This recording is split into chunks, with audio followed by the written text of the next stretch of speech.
ஒரு கணக்கு வாத்தியார் மாணவர்களுக்கெல்லாம் வாய்ப்பாடு சொல்லிக் கொடுக்கறதுக்காக 9ஆம் வாய்ப்பாடை போர்டில் எழுத ஆரம்பித்தார். அவர் எழுத ஆரம்பித்ததுலேருந்தே பசங்க கிட்ட ஒரே சிரிப்பு சத்தம். எல்லாரும் சிரிச்சிட்ருக்காங்க. இவர் அவங்க எதுக்காக சிரிக்கிறாங்கன்றத தெரிஞ்சுக்கிட்டு தான் எழுதிக்கிட்டு இருக்காரு. ஏன்னா அவர் 9ஆம் வாய்ப்பாடு எழுதுகிறப்போ 9-1-9ன்னு எழுதுறதுக்கு பதிலாக 9-1-7ன்னு எழுதியிருந்தார். இதுதான் அவங்க எல்லாரும் சிரிச்சதுக்கான காரணம். அவர் எழுதுறத நிறுத்தலை, எழுதி முடித்தார். 9-10-90ன்னு எழுதி முடிச்சுட்டு அப்படியே மாணவர்கள் பக்கம் திரும்பி ஒரு நிமிஷம் எல்லாரையும் பார்த்தாரு.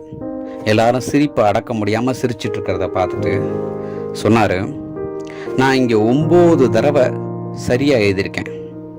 அதுக்காக நீங்கள் யாருமே என்னை பாராட்டலை. ஆனால் ஒரே ஒரு தடவை நான் தப்பாக எழுதுனதுக்காக நீங்கள் இப்போ என்னை கேலி பண்ணி சிரிச்சிட்ருக்கீங்க.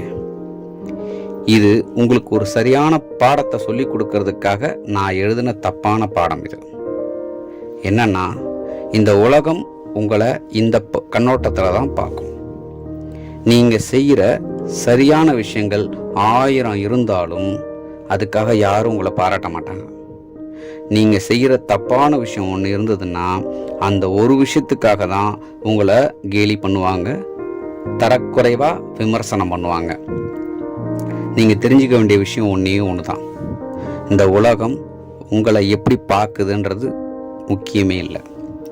நீங்கள் இந்த உலகத்தை எப்படி பார்க்குறீங்க, உங்கள் வாழ்க்கை தரம் மேம்படுறதுக்காக நீங்கள் என்ன பண்ணுறீங்க, மற்றவங்களோட வாழ்க்கை தரத்தை உயர்த்துறதுக்காக நீங்கள் என்ன பண்ணுறீங்க, இதுதான் முக்கியம்.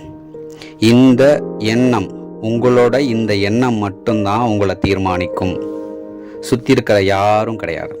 அதை ஃபஸ்ட்டு தெளிவாக புரிஞ்சுக்கிறதுக்காக தான் இதை நான் எழுதியிருக்கேன் அப்படின்னு சொல்லி முடித்தார்.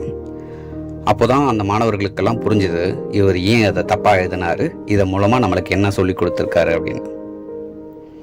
நம்ம இதிலேருந்து கற்றுக்க வேண்டிய ஒரு விஷயம் என்னென்னா, நம்ம எல்லாருமே வாழ்க்கையை இந்த கண்ணோட்டத்தில் தான் பார்க்குறோம்.